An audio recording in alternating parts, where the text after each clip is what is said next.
உள்ள கெபிகளையும் குகைகளையும் அரணான ஸ்தலங்களையும்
உபாகமம் 30ஆம் அதிகாரம். நான் உனக்கு முன்பாக வைத்த ஆசீர்வாதமும் சாபமுமாகிய இந்த காரியங்கள் எல்லாம் உண்மை வரும்போது நீ உன் தேவனாகிய கர்த்தரால் புறத்திவிடப்பட்டு எல்லா ஜாதிகளிடத்திலும் போயிருக்கும் போது நீ உன் இருதயத்திலே சிந்தனை செய்து உன் தேவனாகிய கர்த்தரிடத்துக்கே திரும்பி இன்று நான் உனக்கு கற்பிக்கிறபடியெல்லாம் நீயும் உன் பிள்ளைகளும் உங்கள் முழு இருதயத்தோடும் உங்கள் முழு ஆத்மாவோடும் அவருடைய சத்தத்திற்கு செய்து கொடுத்தால் உன் தேவனாகிய கர்த்தர் உன் சிறையிருப்பை திருப்பி உனக்கு இறங்கி உன் தேவனாகிய கர்த்தர் உன்னை சிதற அடித்த எல்லா ஜனங்களிடத்திலும் இருக்கிற உன்னை திரும்ப சேர்த்துக் கொள்ளுவார். உன்னுடையவர்கள் வானத்தின் கடையான திசை மட்டும் புறத்தொண்டு இருந்தாலும் உன் தேவனாகிய கர்த்தர் அங்கே இருக்கிற உன்னை கூட்டி அங்கே இருந்து உன்னை கொண்டு வந்து உன் பிதாக்கள் சுதந்திரித்திருந்த தேசத்தை நீ சுதந்திரிக்கும்படிக்கு உன் தேவனாகிய கர்த்தர் அதில் உன்னை சேர்த்து உனக்கு நன்மை செய்து உன் பிதாக்களை பார்க்கிலும் உன்னை பெருக பண்ணுவார். உன் தேவனாகிய கர்த்தரில் நீ உன் முழு இருதயத்தோடும் உன் முழு ஆத்மாவோடும் அன்பு கூர்ந்து கிடைக்கும்படி உன் தேவனாகிய கர்த்தர் உன் இருதயத்தையும் உன் சந்ததியாரின் இருதயத்தையும் விருத்த சேதனம் பண்ணி இந்த சாபங்களை எல்லாம் உன் சத்துருக்கள் மேலும் உன்னை துன்பப்படுத்தின உன் பகைஞர் மேலும் சுமர பண்ணுவார். நீயோ மனம் திரும்பி கர்த்தரின் சத்தத்திற்கு செய்தெடுத்து நான் இன்று உனக்கு கற்பிக்கிற அவருடைய எல்லா கற்பனைகளின்படியும் செய்வாய்.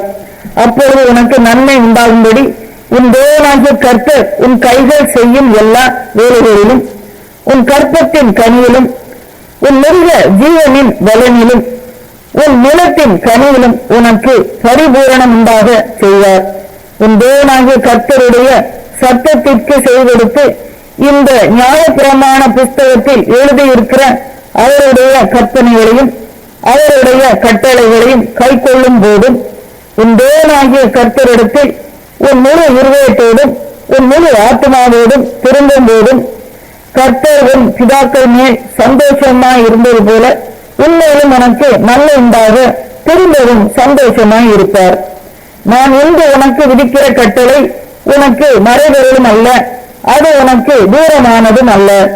நாங்கள் அதை கேட்டு அதன்படி செய்யும் பொருட்டு எங்கள் நிமித்தம் வானத்துக்கு ஏறி அதை எங்களுக்கு கொண்டு வருகிறவன் யார் என்று நீ சொல்லத்தக்கதாக அது வானத்தில் உள்ளதும் அல்ல. நாங்கள் அதை கேட்டு அதன்படி செய்யும் பொருட்டு எங்கள் நிமித்தம் சமுத்திரத்தை கடந்து அதை கொண்டு வருகிறவன் யார் என்று நீ சொல்லத்தக்கதாக அது சமுத்திரத்திற்கு அப்புறத்தில் உள்ளதும் அல்ல. நீ அந்த வார்த்தையின்படியே செய்யும் பொருட்டு அது உனக்கு மிகவும் சமீபமாய் உன் வாயிலும் உன் இருதயத்திலும் இருக்கிறது. இதோ ஜீவனையும் நன்மையையும் மரணத்தையும் தீமையையும் இன்று உனக்கு முன்னே வைத்தேன். நீ பிழைத்து பெறும்படிக்கும் நீ சுதந்திரிக்க போகிற தேசத்தில் உன் தேவனாகிய கர்த்தர் உன்னை ஆசீர்வதிக்கும்படிக்கும் நீ உன் தேவனாகிய கர்த்தரில் அன்பு கூறவும் அவர் வழிகளை நடக்கவும் அவர் கற்பனைகளையும் கட்டளைகளையும் நியாயங்களையும் கைக்கொள்ளவும் நான் இன்று உனக்கு கற்பிக்கிறேன்.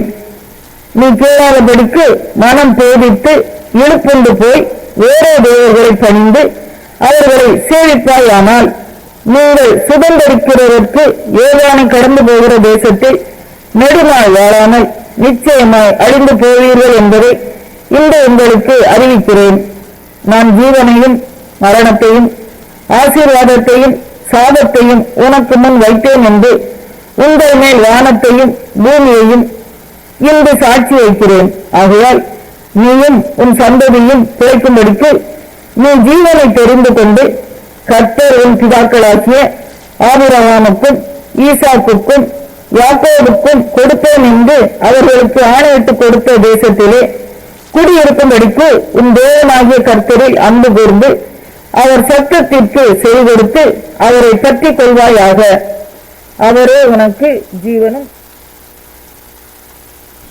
அப்போஸ்தலர் 28ஆம் அதிகாரம். நாங்கள் தப்பி கரை சேர்ந்த பின்பு அந்த தீவின் பேர் மெலிட்டா என்று அறிந்தோம். அந்நியராகிய அந்த தீவார் எங்களுக்கு பாராட்டின அன்பு கொஞ்சமல்ல. அந்த வேளையிலே பிடித்திருந்த மழைக்காகவும் குளிருக்காகவும் அவர்கள் நெருப்பை மூட்டி எங்கள் அனைவரையும் சேர்த்துக் கொண்டார்கள். பவுல் சில விறகுகளை வாரி அந்த நெருப்பின் மேல் போர்வையில் ஒரு வில்லன் பாம்பு அனல் உரைத்து புறப்பட்டு அவனுடைய கையை கவ்வி கொண்டது.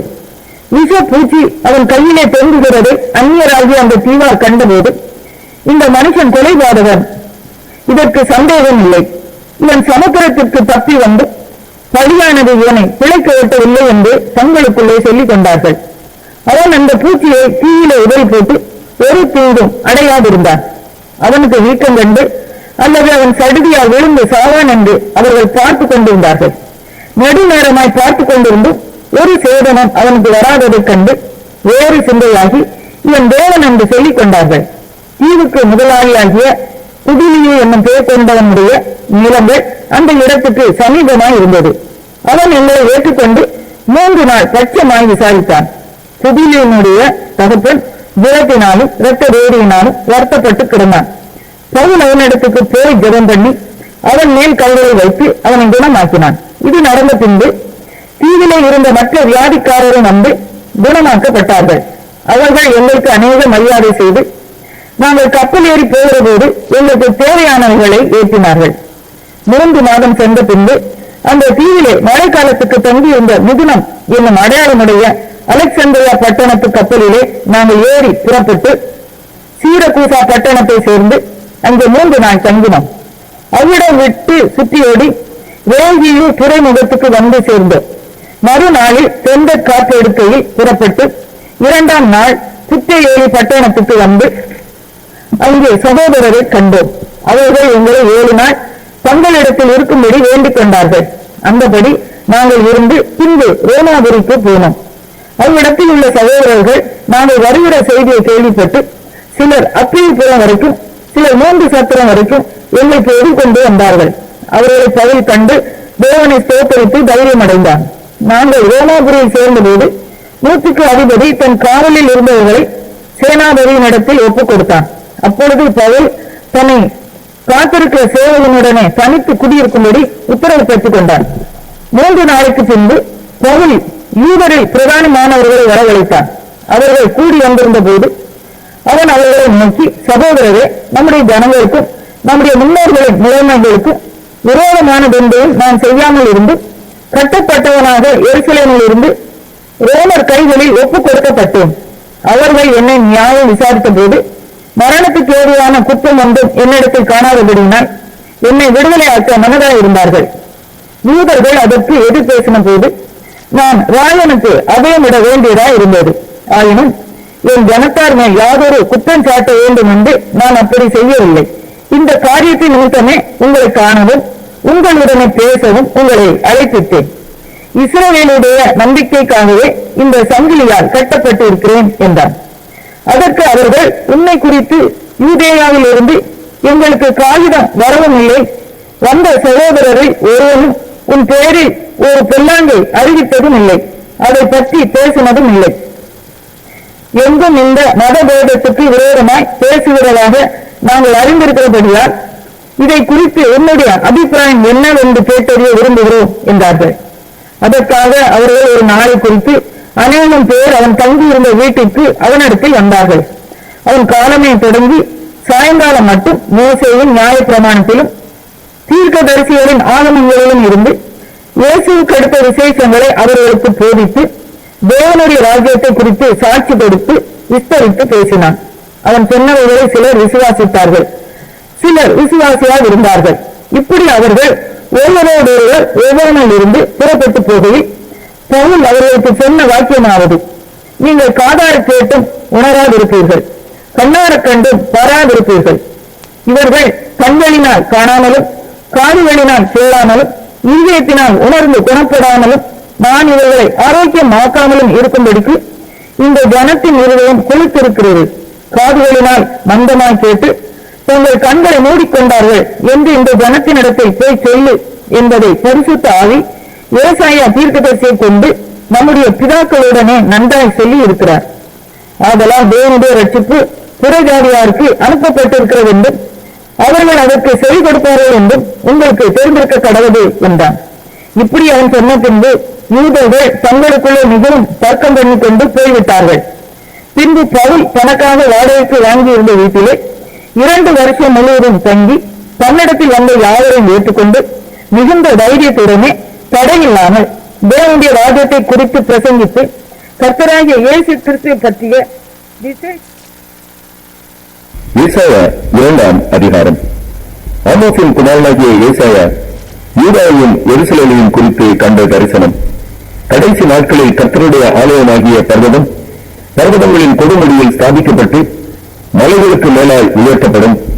எல்லா ஜாதிகளும் அதற்கு ஓடி வருவார்கள்.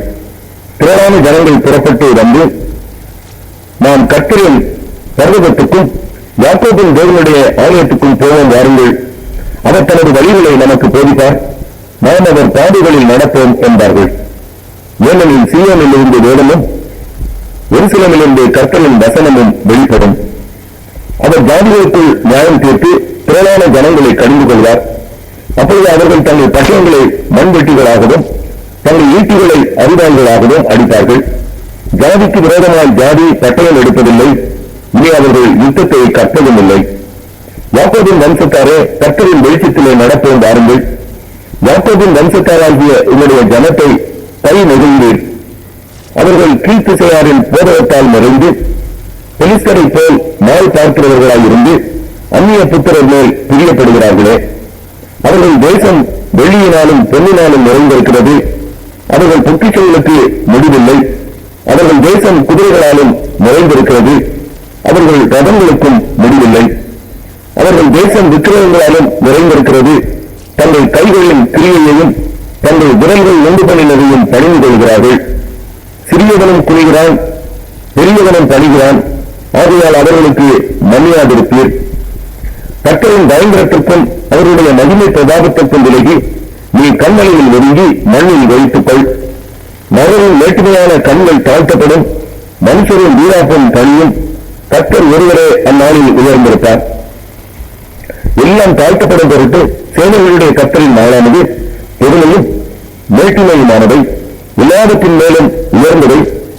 எல்லாவற்றின் மேலும் லீபனோனில் உள்ள உயரமும் ஓங்கலுமான எல்லா கேதுருக்களின் மேலும், பாசானில் உள்ள எல்லா கர்பாலி மரங்கள் மேலும், உன்னதமான எல்லா பர்வதங்களின் மேலும், உயரமான எல்லா மலைகளின் மேலும், உயர்ந்த எல்லா கோபுரத்தின் மேலும், அரணான எல்லா மதிலின் மேலும், தர்ஷீசின் கப்பல்கள் எல்லாவற்றின் மேலும், எல்லா சித்திர வினோதங்களின் மேலும் வரும். அப்பொழுது மரபின் மேட்டுமை தாழ்ந்து மனுஷரின் வீராப்பு தனியும். கர்த்தர் ஒருவரே அந்நாளில் உயர்ந்திருப்பார். விக்கிரகங்கள் கர்த்தரோட எழுந்து போம். பூமியை கட்டளிக்க பண்ண கர்த்தர் எழும்பும் போது அவருடைய பயங்கரத்திற்கும் அவருடைய மகிமை பிரதாபத்திற்கும் விலகி கண்மலைகளின் புதிகளிலும் பூமியின் புகைகளிலும் பிறந்து கொள்வார்கள். பூமியை கட்டளிக்க பண்ண கர்த்தர் எழும்பும் அந்நாளிலே அவருடைய பயங்கரத்திற்கும் அவருடைய மகிமை பிரதாபத்திற்கும் விலகி கண்மலைகளின் வெடிப்புகளிலும் குன்றுகளிலும் சந்துகளிலும் புகுந்து கொள்ளும்படிக்கு மனுஷன் தகுந்து கொள்ள தனக்கு உண்டாக்கியிருந்த தன் வெள்ளி விக்கிரகங்களையும் தன் பொன் விக்கிரகங்களையும் மூஞ்சூறுகளுக்கும் துருங்கல்களுக்கும் எரிந்து விடுவான். மாசியிலே சுவாசமுள்ள மனுஷனை நம்புவதை விட்டுவிடுங்கள். எண்ணப்படும் Oh,